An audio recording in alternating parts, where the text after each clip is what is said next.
Boy, that escalated quickly. I mean, that really got out of hand fast. It jumped up a notch. It did, didn't it? Yeah, I stabbed a man in the heart. I saw that. Brick killed a guy. Did you throw a trident? Yeah, there were horses and a man on fire, and I killed a guy with a trident. I'm proud of you fellas. You all kept your head on a swivel, and that's what you gotta do when you find yourself in a vicious cockfight.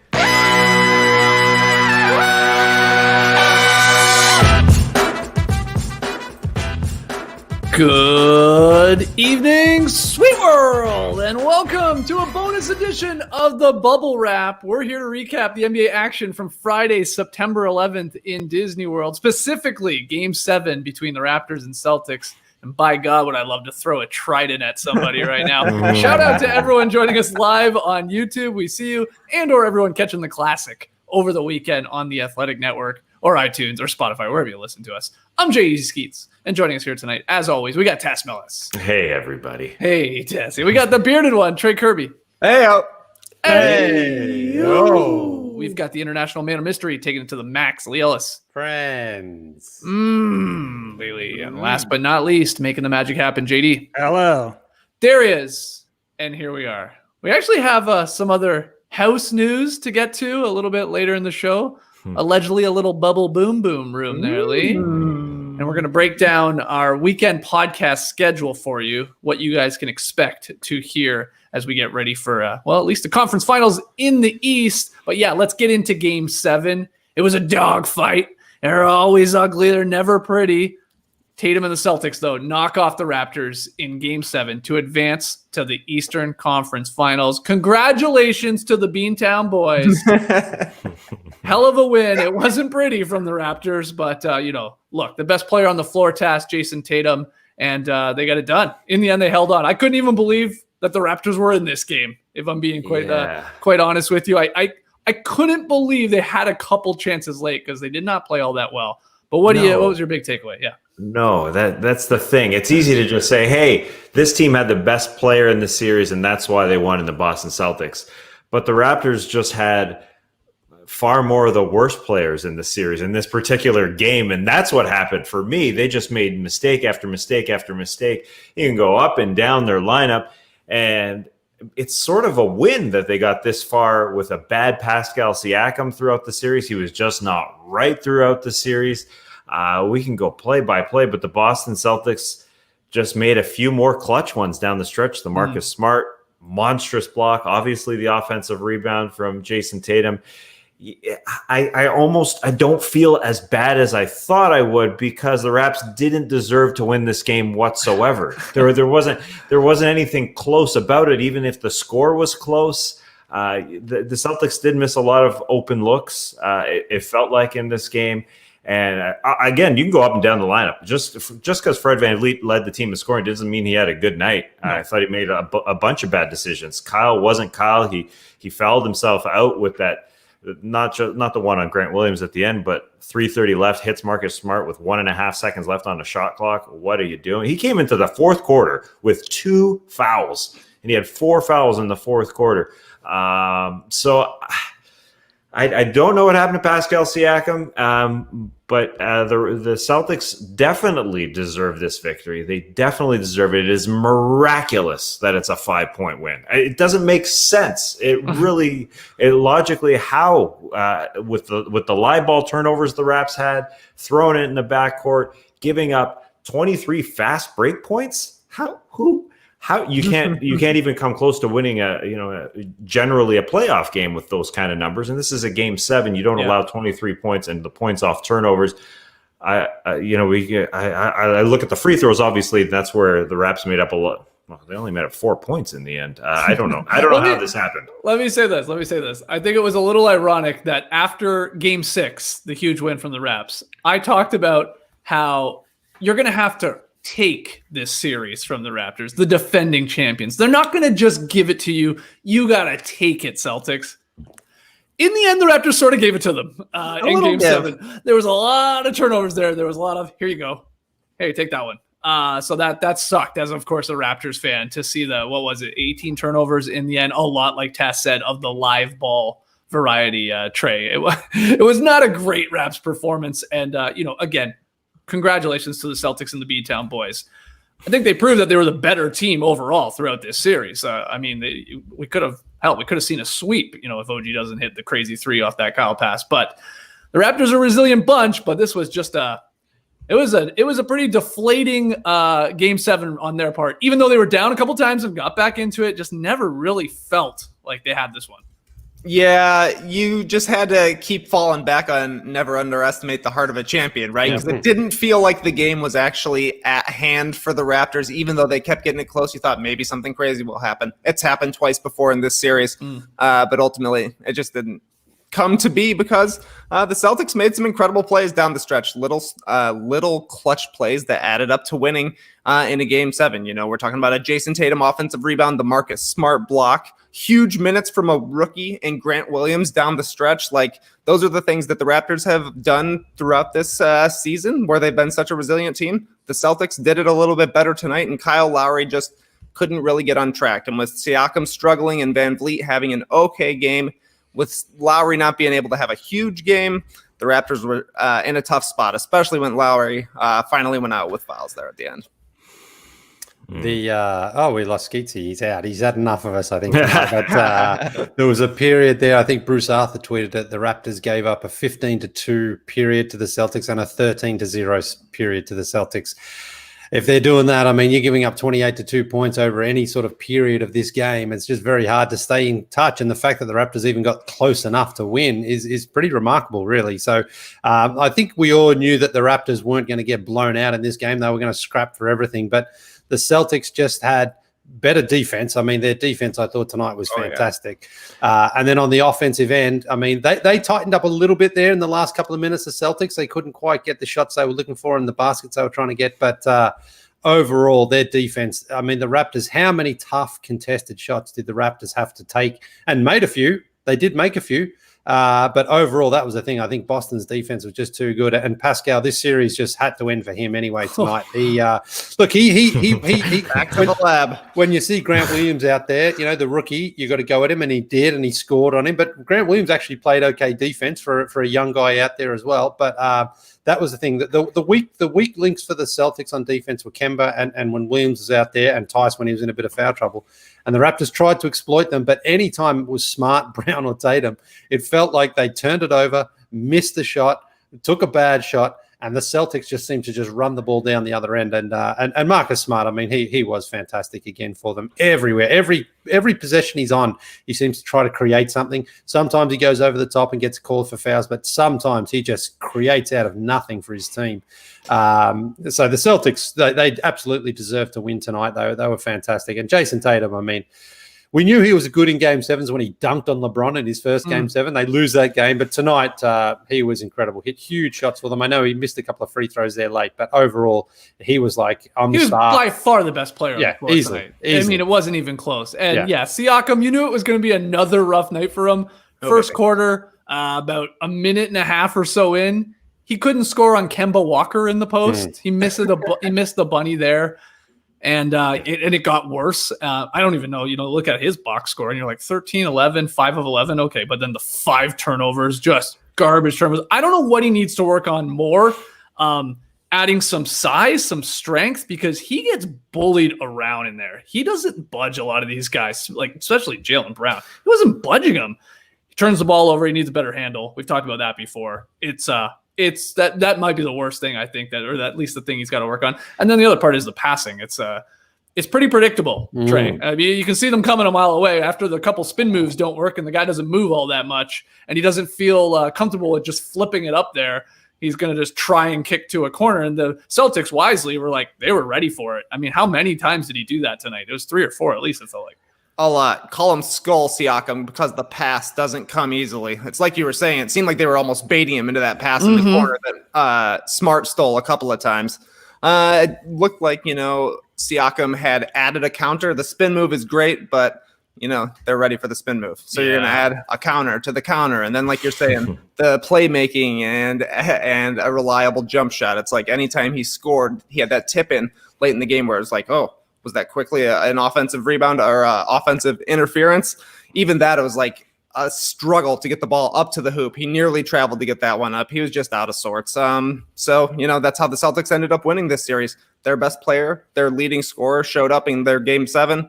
Didn't happen for the Raptors. Yeah, well, isn't it a miracle that the Raps get to a final minute of a game 7 when their best player for sure wasn't even close to what he was? And I disagree that we don't know what he has to work on, or he just wasn't himself. He's got a way better handle. I think he can move guys. He was getting to the rim. He just couldn't finish. The passing was bad. There's no doubt. But he could shoot coming into this bubble. And he abandoned that. He just was not himself. This is the greatest mystery, I think, in Raptors modern history. Maybe modern Vince Raptors history. Nice. Yeah. I think there's a 25-year Raptor history. I think modern is like the last 19 or so. The first 6 is like Vince. It's all Vince. And this was just, where did he go? You mentioned that the shot over Kemba, and then the next time he was in the corner and Jaylen Brown gave him the baseline. He got to the rim. He had space, and he kind of spun out of taking or getting fouled. I think that wasn't right. I think that comes down though to the psychological part of this Yeah, series where no he doubt. just, where he would go in and he would they would steal the ball, he would miss the shot, he would fumble it, he would do something. So that, that's what happens. His confidence gets rocked like that, and you could just see it. He wasn't shooting with confidence at all these last couple of games. He got a couple of those layups, but no, I mean maybe one field goal sort of that was just when did he ever string together like 2 or 3 good possessions? No, he didn't. He all didn't. series. Never. I mean, he hit a shot every once in a while. Everyone was hitting a shot every once in a while. He could never, as the star player, as their guy. And I sort of disagree a little bit, Tass. He got worse as the year went on. I know it's an eternity ago now. He was awesome for the first month and a half, first 6 weeks. He got worse and worse and worse and worse. Now, what happened there? I don't know. Like, it was the pressure of being the go-to guy, getting to him. We've talked before about, like, it's one thing to be the go-to guy for a month. Try doing it for, all generally 82 games, then into the playoff. I don't know. But he did get worse and worse as the season went on, and it just got even worse in the bubble, unfortunately, because he was never, ever what he was at the start of the year, or, of course, last year when he was in a smaller role. And maybe, that gives you a little bit of pause as a Raps fan. Maybe he needs to be in a much smaller role. Because Nurse, it felt like throughout this entire series, like, okay, at some point, this guy's got to get going. At some point, he's got to explode for 25 or 30. I don't know how, but he's got to, and it just never happened. And a good, huge part of that is incredible defense. Incredible defense. And I'll say even with Siakam tonight, I didn't even think his defense was at the elite level. It had been, at least in a lot of these games where he was still struggling to score the ball. I thought he was even a little step slow on that end tonight, and maybe it's sluggish or whatever. So it's a little rough, I think. This was a great year from the Raptors. I don't want to discredit it because, you lose Kawhi Leonard, you lose the Finals MVP, a guy that's considered one of the best players in the league still. You see what he's doing in the Clippers. You lose that, and you're still a number 2 seed. You're still in a game 7, with the possibility to go to the Eastern Conference Finals. They're resilient as fuck, man. They make me want to run an ultra marathon, build a log cabin or something. They are inspiring. This game 7 wasn't, but they are generally. But moving forward as Siakam as your star player, Lowry's getting no younger. You don't really see anyone else. VanVleet, he's not going to be a star player. He's going to be a nice complementary starter, but yeah. I wonder what VanVleet played himself into contract-wise, because it felt like coming into the playoffs, he was knocking on Mac's door, and then he had some ups and downs in this series. He almost played himself out of it, but then he had a good night tonight. I guess it kind of goes back to that the median, not crazy max man, but also going to get paid, in the $20-ish million range, because that feels like it's right for Fred. But I think he's going to try something anew. A new team, try his hat at being sort of a number 1 guy that teams can go to, and they tried to force feed him, I think, at the end of the game as that 3-pointer, that moonball 3-pointer. Whoa, Grant a Williams. little extra loft on that one. Grant Williams felt good too. Yeah. There was nothing happening. Nothing. Yeah, exactly. He had to shoot it. I mean, at that point, Yeah, it was too bad Kyle wasn't on the floor for that, but it was typical ugly game 7 team that makes fewer mistakes ends up with the victory. And yeah, the best player obviously was Tatum on the floor. And the Marcus Smart block was it's memorable. It's just memorable seeing a man's hand get pinned instead of a basketball. I'm going to remember that forever. As our friend Bo Estes tweeted, the highlight man for NBA.com. He's never seen that before. And he's never seen what before? A hand pinned against the backboard. Oh, is like Smart the hand. Yeah, okay. Smart pinned Norman Powell Right, against the backboard. Pinned hand. Don't know if I've ever seen it before. What'd you think about that play, Tass? Norm pushing it in transition. I mean, I know he's had success with that even in this series. That's a thing Norm does. But again, do you second guess that a little bit now? I know that's 20. It's the highs and lows of Norm and Smart with an incredible block because Norm was direct lining it to the backboard. He was just getting it to the backboard. The ball was in his hands, and he wasn't going to let any airspace between the ball and the backboard. He wasn't going to flick it up. He was directly trying to put it on the glass, and an incredible block by Marcus Smart. You guys were talking about the Pascal Siakam turnovers to Smart. How many times did that guy come up with big play after big play after big play? He does it effortlessly in a way. I mean, he's given a lot of effort, but it's like he doesn't have to think about anything. He's just in the right place at the frickin' right time. It just comes to him. So he was the most impressive player on the defensive end, and they had the most impressive player on the offensive end. Yeah, I'm okay with it. I'm okay with it, Skeets, when it comes down to it. I don't know why. There's just, I guess, another billion mistakes that top that in terms of the Raptors hierarchy of boo-boos in this game. But I think the Raptors having a championship, it's not like year after year of just like it falling apart in the playoffs. It's like, you sit back, we got the champion. We won one, We're still technically the defending champs. Exactly. I mean, we don't know this bubble is going to be completed. Yeah. Now I'm cheering for that to happen, I wish I'm going to talk to House, see if he knows anybody else that we can get in there and wreck We got two guys with Raptors jerseys on that are sleeveless on this show right now. They're not even the Raptors fans, really. That's the weird Jersey fans. But you're talking about modern history with the Raptors, and there was a time where it was like the playoffs were not kind to Toronto. They didn't fight. They didn't show a lot of heart. When you go back to that, the Chris Bosh days, and not to throw anyone under the bus here, but they could barely win a game in the first round, and now here they are down 2-0, basically down 3-0. And they come back to within one possession of a game 7. I mean, this franchise has heart and character now, and that's not something they always had. So that I think why this loss doesn't hurt as bad, because you can still be proud of the effort considering where they were and how badly they played. They fought, they scrapped, even when things seemed to be going against the team. They just didn't lie down. And you look at Kyle Lowry. I mean, again, like he didn't have a great game tonight, but he tried things. He tried to get that boost inside when they needed. Oh my God! Do you have to say boost every time? You're on an incredible podcast run of saying boost. Well, it's probably going to get after this one tonight, so I've got to get a few more in. But the thing is, again, you just see that passion, and you see that like that team they're fighting so hard, and it's like, okay, you can't do it forever. I mean, the fact they even won Game 3. And then they won Game 6. It was a miracle, to be honest. Yeah. I mean, those games you would lose 99 times out of 100, and they didn't. And we talked about this, Lee. I'm actually excited for the Celtics, too, because they're a likable team. They are. As much as I was booing against the B-Town boys in this series because I was cheering on my Raps, they are. I got a bunch of likable guys in Kemba, and then the young guys in Brown and Tatum, and Smart, of course, the way he plays. He's basically Lowry-like, It's the guy leaving it all out there. They're fun to root for. So now I think I know we're not going to get into our prediction, but Heat Celtics is going to be another war, isn't it? It's going to be great. And Jimmy Butler are going at each other. I mean, that's going to be great stuff to watch. So yeah, I'm excited. I feel like the Celtics are a worthy team to get in there, I mean, this is going to be a great series. Yeah, I mean, I've been thinking the whole time whoever does win this series between the Raptors and Celtics, so it's obviously Boston. I like their chances against the Miami Heat. You've been saying this the whole time. I said this after Game 1 of the first round. You did, man. And do you still believe it? I got my beans here, baby. Oh, you're locking it in. I brought my beans. Yeah, of course I'm locking it in. I got to stick with it. I abandoned the Celtics tonight to support my friends. So I got to pay some tribute to the Beantown boys. I don't want to get ahead of myself, but Grant Williams and Rob Williams, they might be the Antonio and Dale Davis of this generation. A couple of guys who have the same last name, but they're not related. They play the same position, and they come in and just bash bodies. Both of those guys were impressive.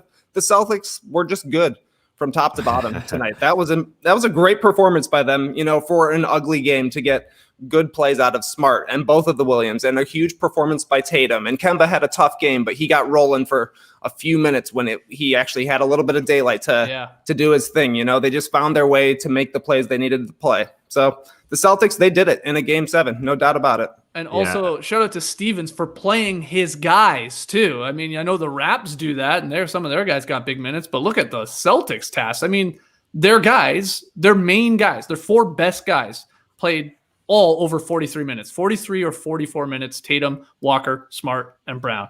That's how you do it, all right? Then you get your spot minutes. You play with your bigs. Tice, of course, is going to get into foul trouble. Yeah, there'll be a minute or 2 here for Wanamaker. Thank God Brad Wanamaker didn't score tonight. That was a win for me. I can go to bed, peacefully tonight. I can lay my head down on the pillow knowing Brad Wanamaker didn't score a fucking basket in Game 7 against my Raptors. But, you roll with these guys. It helps that they're young guys at that, I think, Tess. No doubt. They did the same thing in Game 6. It sure made a lot of sense. Yeah, same with the Raps. They did the same thing. I watched, Kemba Walker's game and how Nick Nurse took him away in Game 6 for a lot of it and Game 7 for a lot of it. Not that Eric Spoelstra needs any help in the next series, but I wonder if Nurse's box and 1 taking Kemba Walker away, him shooting 1 for 7 from 3, got it going for a few minutes there. I wonder if that's something you do against this team, because Jaylen Brown is not a 3-point shooter right now. He's just so cold, and Tice is not going to shoot them. And take your chances with Smart. If you can take Kemba away, it's just Tatum. If you got one, you have so many defenders on the Heat side. Am I doing a preview right now? I don't know, but I think I think we always talk about the number ones on teams. Jaylen Brown did enough from 2-point land to get by, but Kemba Walker struggled again. And it's something that Brad Stevens did a great job. This was a 1-point game going into the 4th quarter. It's astonishing to look back and think that. But the first play they run isn't Kemba Walker up top, because that wasn't working. They wanted a catch and shoot for him, so they set a down screen for him. He comes around a pick. No dribbling, my man, just fire. He hits. They go on a little run, and that's where the game sort of separated and kind of ended there. But I think just to dissect Kemba Walker's game there a little bit, it was interesting to see how they took him away for a long period of time. Just took away their real great ball handler, and Tatum did a good job of setting up plays as the ball handler himself. But that's something going forward that Kemba's got to bust free. He's got in his first conference final. So congrats to Kemba Walker for getting this far twice, because this was his first second round appearance. So good for him. Yeah, I think it's going to be a little easier, though, because I don't want to discredit the Raptors defense, which kept them in half of these games, because it sure wasn't their scoring capabilities that kept it close. So it's, look, you're right. The Heat have defenders. Obviously you got Jimmy Butler. He is a dog. You've got Iguodala can play. You've got Crowder, obviously. He's a bigger guy, I know. But I think it's going to be a little bit easier for Kemba, because there are other guys out there that the Heat are going to be forced to play, of course, because they want shooters out there, and Duncan Robinson and Tyler Hero and stuff like that. I think he's going to have a little bit more room to operate. I think it's going to be you're not going to have OG bottling you up, or VanVleet and Lowry hounding you or whatever, and the switchability as much. You're right. Mm-hmm. Heat are a great defense, but I think you're going to be able to stop and pop there over Bam a couple times, and I still think he looks amazing. I still feel so confident giving the ball to Kemba and going, hey, man, we need a good shot. We need a good shot. They're focusing right now on Tatum. The threes aren't falling. Get us something. And he's just so damn quick, and his handle is so damn tight that he can still get a decent look, even if it's not dropping from around the little mid-range there around the free throw line. So that'll be fun. He might feel a little more free. He might feel a little more free. Yeah. I think so. Anything else to add, I ask you gentlemen here, on the Celtics-Raptors Game 7? No. All right. Everybody just shaking their heads. Oh, what do you got? Let me throw this in here, because home court advantage, I've heard, doesn't matter in the bubble. That being said, I thought the best thing that the Raps did, and we didn't catch it on the ESPN broadcast, it was only broadcast in our home country of Canada for a couple of us.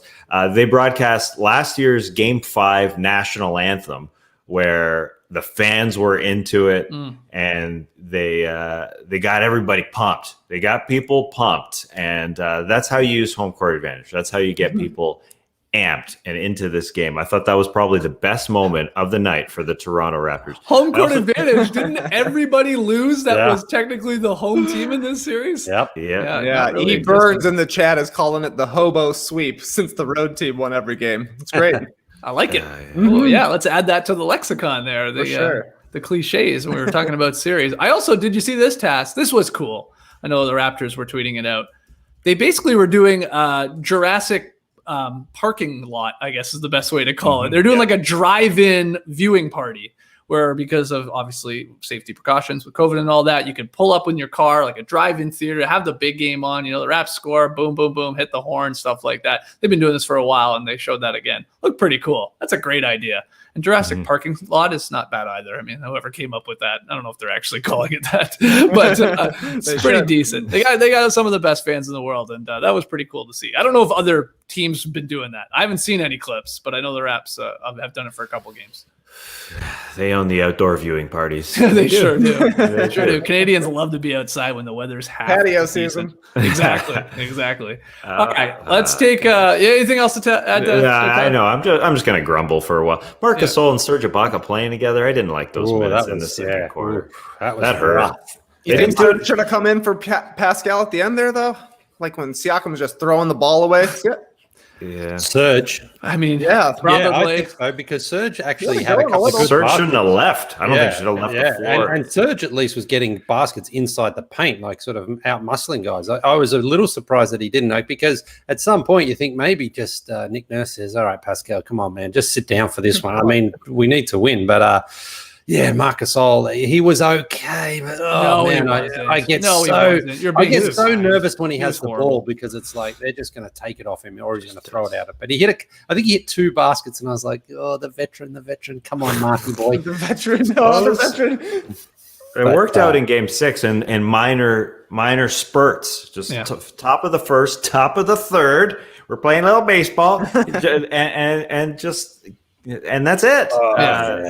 There's too much in that second quarter, but the Celtics just didn't make mistakes. We can't. I know we're moving on here, but before we go to another game, we got to get a Schumann stat in here, or else it's not a No Dunks podcast. Celtics' first live ball turnover of the game midway through the third quarter. That's how you win these ugly, stinking things. That was monstrous. Really, that was big. Yeah, Nick Nurse, come on, man, play your part. Get out there, get in the corner, get them to throw the ball at you. Everybody knows you throw to the guy in pants. Did you see Brad Stevens was close to the line, so Serge Ibaka was yelling at the referee, "Tee him up." That's pretty funny. Just final note, you made me think of this task. Nice. I want to talk about this. I'm in, of course. We got a million of these WhatsApp groups going on, but I'm in one called "It's Thomas Time." Excuse me. We didn't see Thomas. He hit a 3. Yeah. It's called "It's Thomas Time." It's a joke, obviously. But anyway. It was so bad with Siakam that they were having a very small viewing party. There was like 3 or 4 of them. I think they're at Jay's house. He said, if Siakam hits a 3, I'll shotgun a beer. I don't think he ever hit a 3, did he? Nah, I don't think so. No beers were shotgunned. I mean, he was like doing anything he could. He's like, I will get absolutely drunk if this guy can just do anything here. And he just couldn't. So now we got a sober Ken, and he's probably in bed by now. Anyway. It was only Fred and Norm and Matt Thomas, I think, who hit 3. Yeah. Matty. Celtics Heat. We will talk about it probably on Monday's podcast, but we'll set up the podcast schedule at the end of this one. All right, let's take a quick break to hear from our sponsors. Okay, the other game did happen on Friday before the Raptors-Celtics Game 7. It was the Nuggets staying alive. Millsap helps the Nuggets rally to stun the Clippers. That's fair to say. 111-105 in Game 5. They trail the series 3-2, but they still got a chance, Trey Kirby, all because of Paul Millsap. Pissed off Paul. You don't mess with him. Are you kidding me? I thought this one was over. It was, a 12-point lead at half for the Clippers.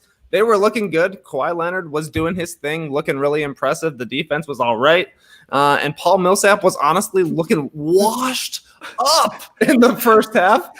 And then Marcus Morris went chin to chin with him. You never go chin to chin. Forehead to forehead only. He went chin to chin, and that set Paul Millsap off. 14 points in the third quarter.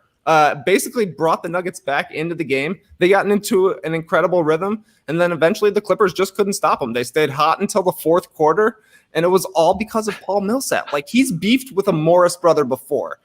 I don't really know which one it was. I think it was Markieff, but that's not a guarantee, but he has history with the family. Let's say that. And it happened again tonight, and somehow it cost the Clippers the game.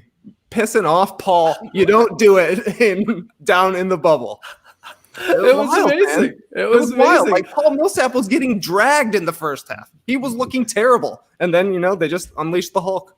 Okay, we've been doing this show, obviously, the entire time we've been down in the bubble. How many times have we said Paul Millsap the entire run here doing these podcasts? Not many. Not many. No, I would say maybe if you went and checked the tapes, we'll put Schumann on that one too. Probably 3 times, maybe. Yeah. 2 of them were probably like, where the hell's Paul Millsap? Well, I think we talked about it when he was talking trash to Donovan Mitchell because he blocked him, and then Donovan Mitchell hit a 3 in his face on the next possession and won the game for the Jazz. So other than that, I don't remember any other Paul Millsap. And then here he is. Lee gets into it with a Morris and then turns it on in the third quarter, hits 4 or 5 shots, 5 of 6 at the line, and suddenly it was a game. And then, like Trey said, a lot of their star guys then got it going, and we can get to Michael Porter Jr. as well, hitting a big 3. Didn't do much else after talking a big game after the last loss, but big 3, put him up 5 with like 1:10 to go, and then he had a block as well. So I did after the third period. I thought, here's my little window to do my nighttime routine with my boys, read some books, have a quick bath, and then come back down, get ready for the Raptors game. And I left. Will you have a quick bath, or that? Is that why your hair is always so slick? Usually that is my routine. I didn't like the 9 o'clock start, but I thought that's fine. There's enough time here. I know Kawhi's just going to finish this game off, so it's fine. So I came down and I'm looking at the score. And I'm like, what the hell happened here? Like, Jokic is hitting 3s and Jamal Murray was hitting 3s, and I was like, I can't believe the Clippers pissed this one down the drain. I mean, you could have ended the series tonight. You were up, and they didn't do it. So I had to go back and watch then that last quarter while I was trying to sort of catch the because I knew we were coming straight on after it. I'm like, this is no fun.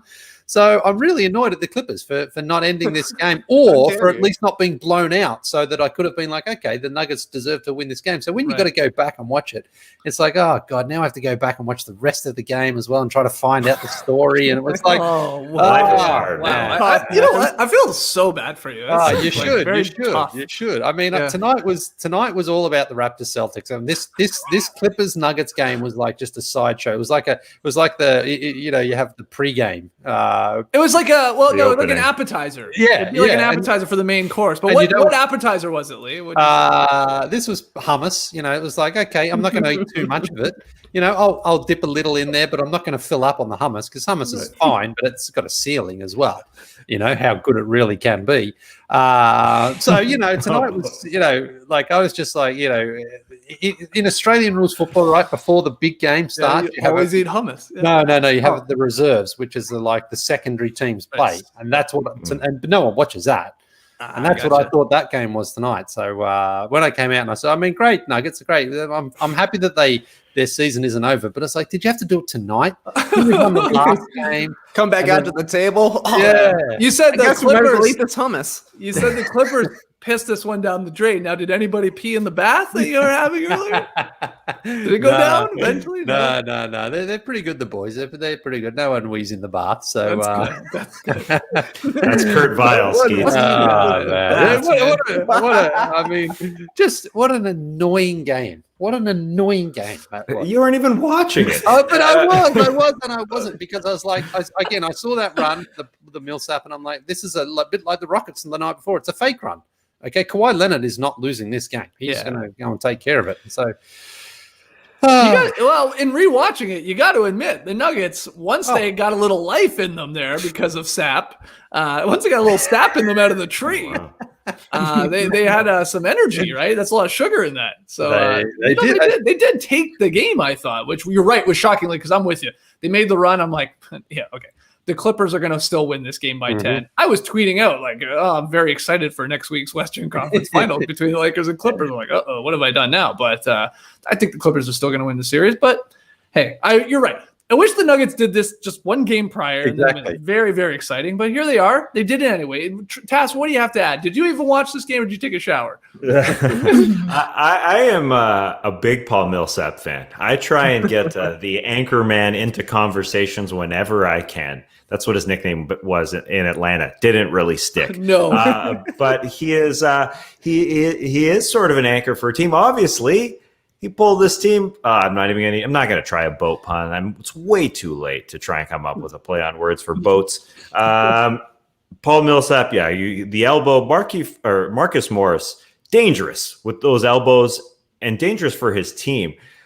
I know we just saw the chin to chin, but before that, Marcus Morris kind of jabbed him with an elbow. He's not going to get suspended, but I thought it was going to be a closeout game because he also closed out the Dallas Mavericks, and it sure seemed like he was going to get suspended for for hitting Luka Doncic. So I thought this was going to be a closeout game. Paul Millsap strikes me as the type of man who would like to go home as well, but I guess he didn't want to go back home. We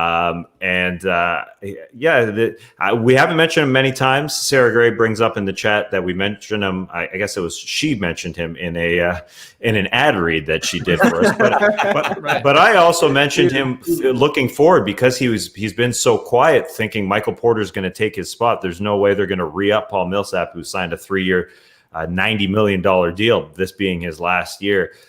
But he did enough. Obviously, the Nuggets did enough. And the reason why I thought he wasn't going to be around is because Michael Porter Jr. is going to take his spot. And Michael Porter Jr., the reason why you love him is that he hasn't hit a shot all night. And a minute 10 left, he steps up and bangs home a monstrous one. He's got that type of mentality. If you can rein him in a little bit on the defensive end and figure out his shot chart where his opportunities are going to come, this Denver Nuggets team could be noisy next season. I don't think they're coming back, but he's got that attitude.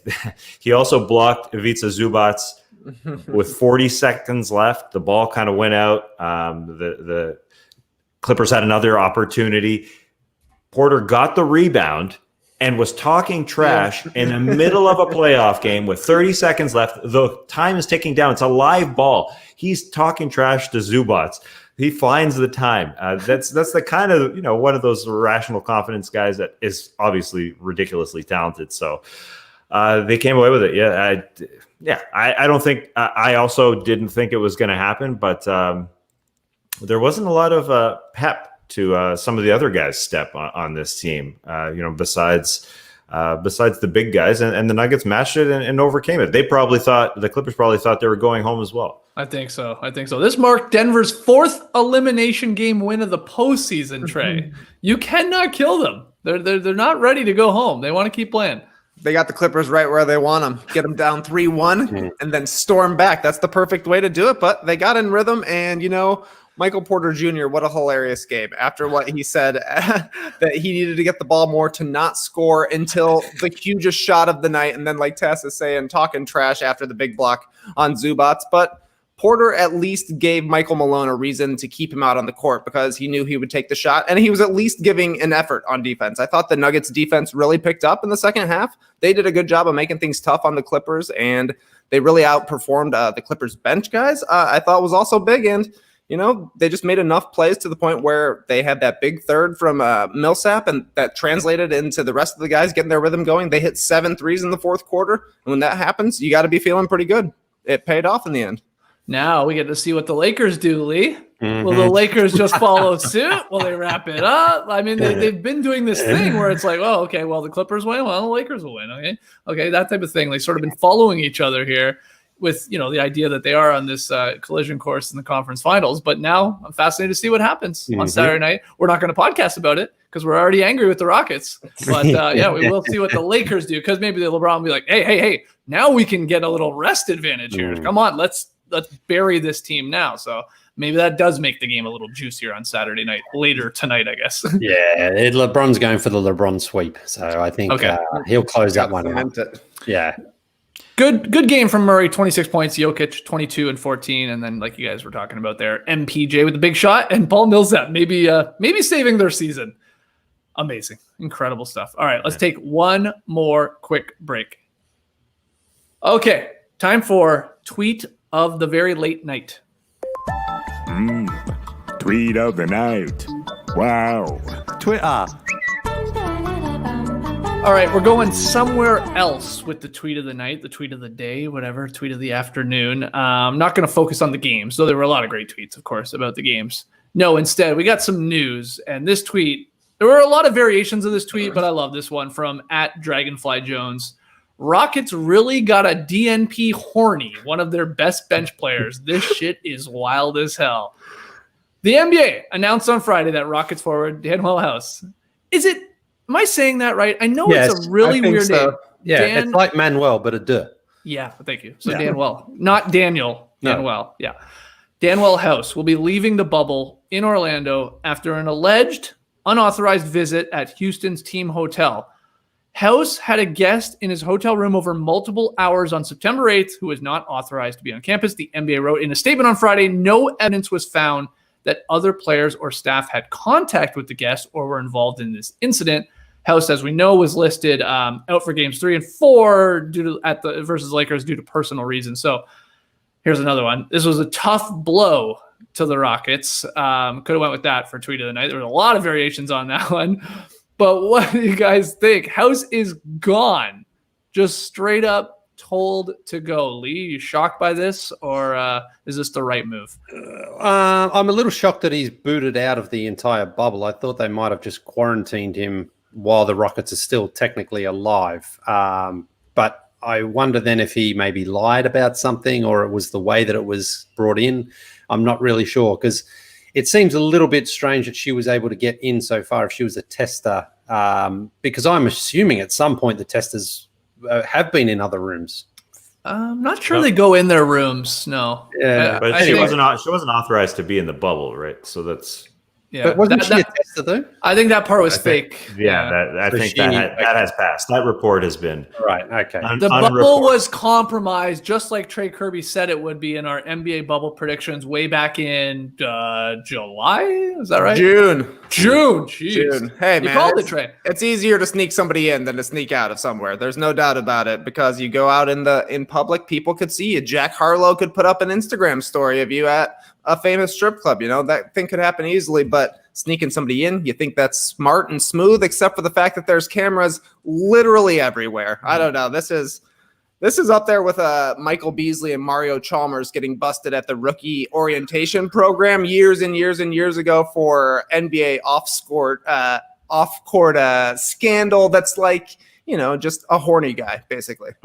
Yeah. I mean, I am a little okay. Was he sent home? Did the NBA say get out of here, get out of the bubble, or did he sort of leave because they were going to be like, well, you're going to have to quarantine for 10 days? It sounded like they sent him. Did they? Okay. Yeah. I was a little unclear about that. Okay. So they just said, get out of here. Hey, horny guy, get out of here. Hey, horny guy, too horny. Hey, no house calls in this hotel. House. And interesting part with all this actually is the Rockets were in their own hotel still. Like they were the last team remaining in one of those Disney hotels where all the other teams are, I guess, in another one. So maybe that allowed this unauthorized person a little easier access tests. Though maybe she still came through the grates. I don't know. Maybe she dropped down like Mission Impossible style. I'm not sure. What a mystery. What a mystery. It is surprising that something somewhat similar, somebody coming into the bubble, hasn't happened earlier. They have been down there for 2+ months. And this occurs here in the middle of September. It will go down in NBA lore, as Trey mentioned, sort of in that rookie orientation category, that type of thing. But it'll stay on that sort of level. It's not going to be a monstrous story in NBA lore, I don't think, because of who it is, Danuel House. Also, no receipts. There's no media, no photos. no video. Right. I think the bigger mystery is how you pronounce Danuel House's first name, because I just checked all the websites. I've always thought it was Danuel House, Dan-U-E-L-L-E. Yeah. And that's what it says on the old internet. So I'm going with that, and I'm just changing the topic.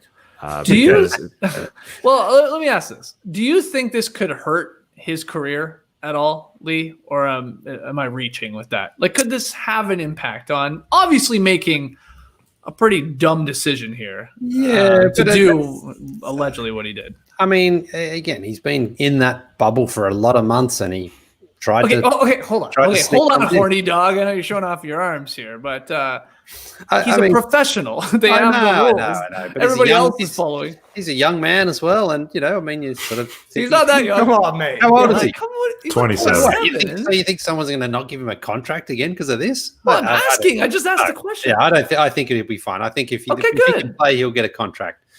I don't think what he did was super, super bad. I mean, it's not drugs, it's not alcohol where he's or he's violent or anything like that. He's just a little bit frisky. Happens to all of us. Yeah, but you could also argue it kind of took the wind out of the Rockets' sails. They had their worst performance after everything started coming out. And I mean, he's a solid role player, but he's not super well established in the league. That's what I'm saying. I was like, I mean, it's obviously unprofessional what he did here. It was a dumb decision. So is that a stain on his track record moving forward, or is it like, yeah, maybe someone will be like, yeah, don't worry about it. Yeah, I think. I don't think he was a sort of guy looking at a max contract or anything like that. Anyway, he's a role player. So I mean, he proved he can shoot the three. He was good for the Rockets. So someone will take a chance on him. Someone will give him another chance. All right, I hope so. I really do. So it's an interesting decision to make. They got there in the middle of July, and it's 2 full months, and they're going to be going home very soon. Yeah. So, but this is the interesting part of this story. I feel like that. How long has this been going on? Is an interesting part. Like, was this like just happened like before Game 3? I don't know. Things I've read and heard. It's like maybe this was going on a little bit longer, and he just got caught then. Well, that's in Shams' report as well, right? That there's a growing belief among executives that this is not an isolated incident. Does that mean just with regards to House or with regards to everybody in the bubble? Yeah. Right. That's true. And so if that's the case, yeah, is someone then played to be the fall guy, right? Painted to be the fall guy, I should say. And it's okay, well, it's you. All right, man, get out of here. It's very weird. You're right. The whole timing, if it hadn't been going on for a long time, it is very odd timing that your season is almost done. You're basically going to be leaving in a couple days. I get it, Horny Ellis up there in your tank top, man. But just can you not last with those long locks for a couple more days? Just get your lawnmower 3.0 and figure it out. No, I mean, you get a bit frisky and you try to work around the system. I mean, that's probably why you keep saying frisky. Well, yeah, everyone gets a bit frisky after a while, don't you? I mean, sure. It's natural. It's human nature, man. Usually you can go 3 months without, getting involved and not even having like that company and companion around you. Sure. Just even a hug I would have liked. Right? Exactly. You miss that human touch, that human connection. Remember there was a point, a topic on our show in May was, are teams going to high five? Are players going to high five each other? Talking about the human connection, there's a lot of human connection out there. There's a lot of high fives out there. A lot of. They didn't stop high fiving. I think this is a sign we can wrap up this podcast.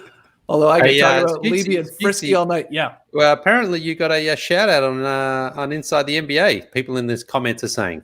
What, did they throw me on the gone fishing boat or something like that? Am I standing there? You're saying nice. Skeets Inside the NBA shout out. That's all they're saying. Oh, well, thank you. I'm assuming Ernie, because I don't think the other three guys know my name. So it's either the graphics department throwing me in something, or standing right there in the middle. What is it? Gone fishing? Mm-hmm. Oh wow! I don't know, JD. Can you throw this up for us live right here on YouTube? Can you do it? Hold on, JD. Are you sleeping? Are you even there? We're not really sure. It doesn't matter. Thanks to Inside the NBA. thanks to everybody that was involved in hashtag Stand with Skeets. I really appreciate it. It was a lot of fun, actually, getting to share, like resharing all the images on Instagram for the most part. I didn't do it too much on Twitter, but you guys are great. You guys are great. A lot of fun. Okay, let's call it there. This podcast, it's going to have to, keep you fulfilled enough for Saturday. We hope you've enjoyed it. Just listen to it again, because there's not going to be a podcast on Saturday night, not doing another bubble wrap or stuff like that right now. We're not even going to really talk about the Houston Rockets-Lakers game. We already made that clear on, yesterday's, what I'm talking about, the podcast before this one. Anyway, we're not going to have a daily podcast on Sunday, but we are going to have a little bonus one, Lee. We are going to drop your Poppin' Packs with Hall of Famer Ralph Sampson. So that is something to look forward to on Sunday. Another reason I can't do a Sunday podcast, I'm helping my buddy Jared run a virtual Boston Marathon at like 7 a.m, and it's going to take a couple hours. So wouldn't be able to live streaming it, man. Come on, people will tune in. I'll definitely take some photos. You don't want me to live stream that? That would not be that entertaining, but we'll see. Follow me on Instagram at JESkeets. I'll get something up there, but that's going to be a fun day. So we'll be back on Monday. Oh, here we go. Oh my God. There I am on the boat. Nick Nurse is ripped. Hey, Lee, if you were in a bubble for 3 months without your wife, what do you think about that Nick Nurse photo there? Yeah, he's looking pretty good there, Nicky. I think he does a lot of squats, Nick Nurse, because he's always squatting on the sidelines. So I think he gets his squats in. Trey, you still do yours in the shower? What's a shower? I was surprised that Nick Nurse went with the championship pinks for the game tonight. Shows up in a pink polo. You got to be feeling confident. But I guess so. So anyway, we got the Poppin' Packs coming on Sunday. On Monday, we're back, of course, as the conference finals. I guess they get started on Tuesday, but we'll get into the Heat Celtics Eastern Conference Finals. We'll do our preview and predictions there. I guess in theory, correct me if I'm wrong, Tass, we could be doing the Western Conference Finals preview as well. Is that right? I'm very confused. Yeah, Sunday, Saturday. Yeah, it could because the Lakers and Clippers could close out their series. Yeah, but that's the thing. If the Nuggets drag it out, it might be later in the week. Oh, that's true. So it would work perfectly if Monday is our conference finals preview and predictions pod for both conferences, but we will see. Thank you so much to everyone joining us here tonight live on YouTube. I know it's very, very late for some of you. Really appreciate it. We will be back on Sunday with a little bonus Poppin' Packs, and then on Monday, Clipper Bros. You heard it here first. Have a great time. Turn up. Love you guys. Awesome. Thanks for joining us, folks. And remember, the Raptors are still and forever will be the NBA's longest reigning single-season champions due to COVID-19. Embrace the night, people.